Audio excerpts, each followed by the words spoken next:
Yeah, so today I'm picking up the check and loader from a cool job we did yesterday. It was, didn't take photos because I was kind of like in work mode, but a couple small, medium Ponderosa pines, they're like, I don't know, 22-inch diameter, just tall string beans, but they're on a real steep hillside. We had a speed line stuff. We had to lock off the trunk sections.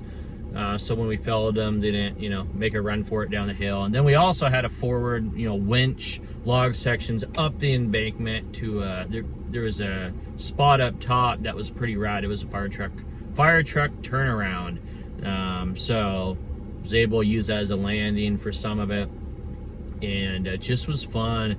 And it was an expensive job on the homeowner's side, but, according to him, it was worth a lot more to him. Like, he just liked everything went perfect. There was no issues, no drama, no cussing. And that's the thing is, you never know who you're working for, because it turned out he's the president of the HOA, and this is a cool little small gated community out here overlooking the lake. So he liked all the little OCD attention to detail things. Like, we moved his golf cart trailer onto his driveway that was like, seal coated black.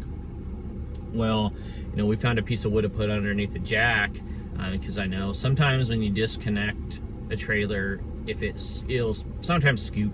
You forget chalk block, or you do chalk block it and it settles or something, and it scoots 6 inches, and now you have like this little pinstripe, this little white scratch section. Not a huge deal, but today he noticed, and he's like, hey, I really appreciate you guys putting that little piece of wood down under that trailer.